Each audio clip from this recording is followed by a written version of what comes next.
സംസ്ഥാനത്ത് റേഷൻ കടകൾ അടച്ചിട്ട വ്യാപാരികൾ വീണ്ടും അനിശ്ചിതകാല സമരത്തിനൊരുങ്ങുന്നു. പുതുവർഷ ദിനത്തിൽ കടകൾ അടച്ച് സൂചനാ പണിമുടക്ക് നടത്തും. ഫെബ്രുവരി മാസം ആദ്യം കടകൾ അടച്ച അനിശ്ചിതകാല സമരം ആരംഭിക്കാനുമാണ് റേഷൻ വ്യാപാരികളുടെ തീരുമാനം. ഭക്ഷ്യധനവകുപ്പുകൾ നിയോഗിച്ച 3-അംഗ സമിതിയുടെ റിപ്പോർട്ടിന്മേൽ സർക്കാരിന്റെ മെല്ലപ്പോക്കിൽ രൂക്ഷ വിമർശനമാണ് വ്യാപാരികൾ ഉന്നയിക്കുന്നത്. സംസ്ഥാനത്തെ 14,000-ഓളം റേഷൻ കടകൾ അടച്ചിട്ട് വീണ്ടും സമരത്തിനൊരുങ്ങുകയാണ് റേഷൻ വ്യാപാരികൾ. കഴിഞ്ഞ ജനുവരി മാസത്തിൽ ഭക്ഷ്യമന്ത്രിയുടെ അധ്യക്ഷതയിൽ ചേർന്ന ചർച്ചയിൽ ആവശ്യങ്ങൾ ഉടൻ പരിഗണിക്കാമെന്നായിരുന്നു വ്യാപാരികൾക്ക് നൽകിയ ഉറപ്പ്.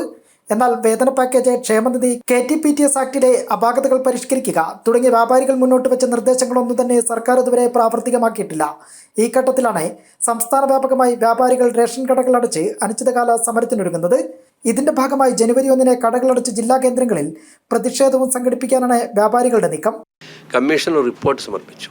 ആ റിപ്പോർട്ട് ഞങ്ങൾ പരിപൂർണമായി അംഗീകരിച്ചിട്ടില്ല. എന്നിരുന്നാലും പരിമിതമെങ്കിലും സർക്കാരിൻ്റെ ഇന്നത്തെ സാമ്പത്തിക പരിസ്ഥിതി മനസ്സിലാക്കി ഞങ്ങൾ അംഗീകരിക്കുക ചെയ്തത്. അത് ഭക്ഷ്യവകുപ്പ് ചർച്ച ചെയ്ത് ഞങ്ങളെല്ലാ സംഘടനകളെയും വിളിച്ച് ഭക്ഷ്യമന്ത്രിയുടെ ചേംബറിൽ ഇരുത്തി ചർച്ച ചെയ്ത് അംഗീകരിച്ചു. അത് ധനവകുപ്പിന് വിട്ടു. പക്ഷെ ധനവകുപ്പ് ഇന്ന് വരെ അത് അംഗീകരിച്ച് ഉത്തരവായിട്ടില്ല. ഫെബ്രുവരിയിൽ അനിശ്ചിതകാല സമരം, അതിൻ്റെ മുന്നോടിയായി ഞങ്ങൾ സെക്രട്ടേറിയറ്റ് മുമ്പിൽ കേരളത്തിലെ മുഴുവൻ വ്യാപാരികൾ സംഘടിപ്പിച്ച് ഒരു സമരം നടത്തും. അത് മാർച്ചായാലും ധർണയായാലും പിക്കറ്റിംഗ് ആയാലും. ഈ മാസം 21-ന് സംയുക്ത കോർഡിനേഷൻ കമ്മിറ്റി യോഗം ചേരും. തൃശ്ശൂരിൽ വെച്ചാണ് യോഗം നടക്കുക. സമരപരിപാടികളും സർക്കാരുമായി ചർച്ചകൾ നടത്തുന്നതിനു വേണ്ടി അന്തിമ കാര്യങ്ങൾ യോഗത്തിൽ കൈക്കൊള്ളും. ജനം, കോഴിക്കോട്.